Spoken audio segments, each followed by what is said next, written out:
আমাৰ ডাঙৰ ছোৱালীজনীয়ে পুনৰ নতুন জীৱন ঘূৰাই পালে। তাই এতিয়া আমাৰ কাষত।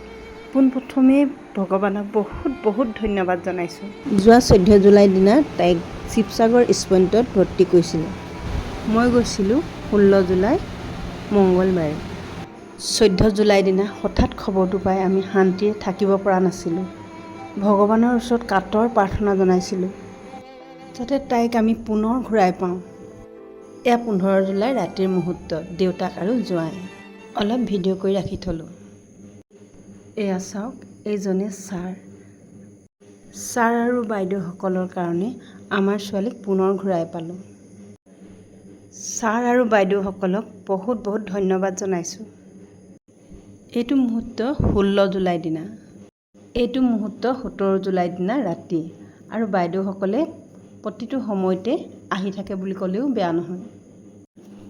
তাই প্ৰথমে এনেকৈ বহিব পৰা হৈছিল।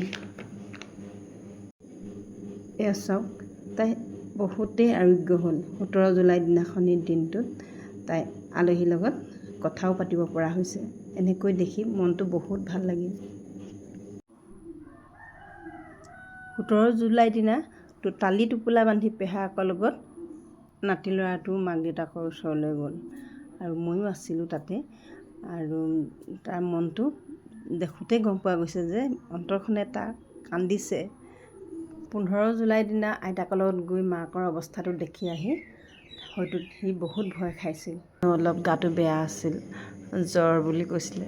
মাক দেউতাক ওচৰত নাই কাৰণে তাৰ মনটো বেয়া লাগিছিলে চাগে। ল'ৰা মুখ দেখি মাকৰ মুখৰ ৰং সলনি হৈ গৈছে। মুখত হাঁহি বিৰিঙিছে। তাইৰ মুখখন দেখি মোৰো মনটো বহুত বেছি ভাল লাগিছে।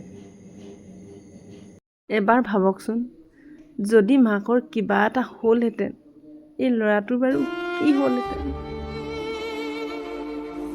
আৰু মই জন্মৰ দিয়া ছোৱালীজনী মোৰ মুখৰ আগত মৃত্যু হোৱা মই সহ্য কৰিব পাৰিলোহেঁতেন জানো?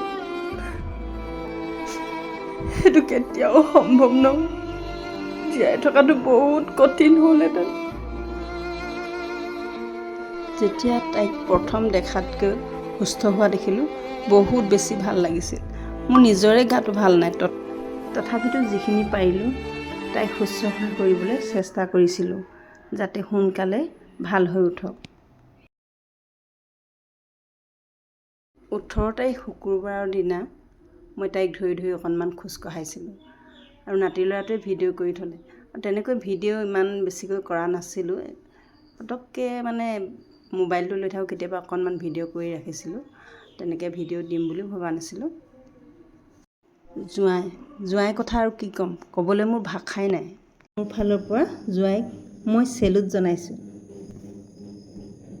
প্ৰথম অৱস্থাত যদিহে জোঁৱাই হেমাহি কৰিলেহেঁতেন, কিন্তু তাইক কেতিয়াও ঘূৰাই নাপালেহেঁতেন। এজন প্ৰকৃত স্বামী হিচাপে সকলোখিনি কৰ্তব্য পালন কৰি গৈছে। তাৰ লগতে কৰিবলগীয়া কৰ্তব্যখিনি পালন কৰি গৈছে।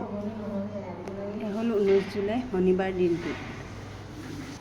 এই ভিডিঅ'টো ছ'চিয়েল মিডিয়াত দিয়াৰ বাবে আপোনালোকে ভুল নুবুজিব।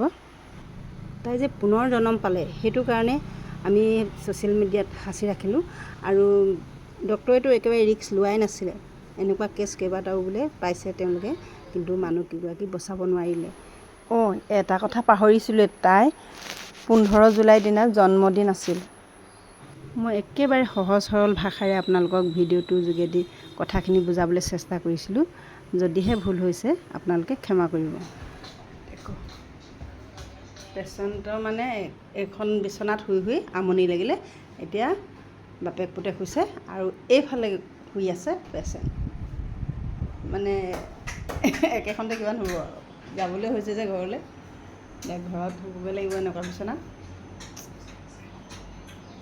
ভাল লাগিছে ন? এতিয়া অলপ কিমান ভাল লাগিছে?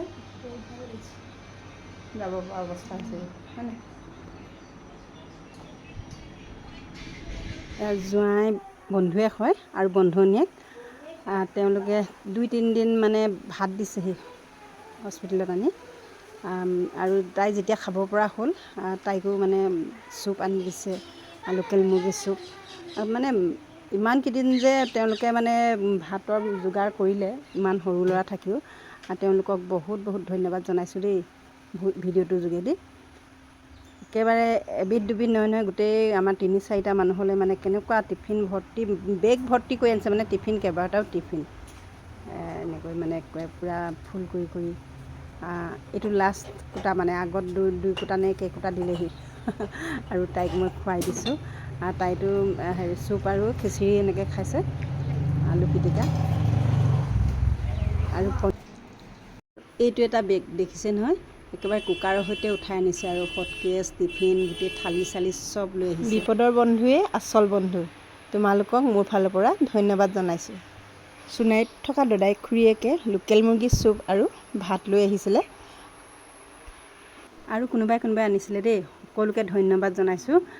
তেনেকৈ যে আমি ঘৰত খোৱালেহি মানে 2-3 দিনকৈ আনি আৰু আমাৰ ঘৰৰ মানুহেও দিছিলেগৈ, আমাৰ ঘৰৰ পৰাও নিছিলে আৰু আমাৰ দীপক ভতিজা ল'ৰা হয়, দীপকেও এদিন খোৱালে দেই। দীপক বহুত ধন্যবাদ জনাইছোঁ তোমাক। আমি কেণ্টিনত নি খাওঁগৈ, ৰাতি কেতিয়াবা এনেকৈ ভিতৰতে খাওঁ ৰুমতে।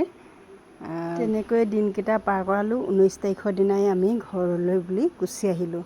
আজিলৈ ভিডিঅ'টো ইমানতে সামৰণি মাৰিছোঁ। Bye bye.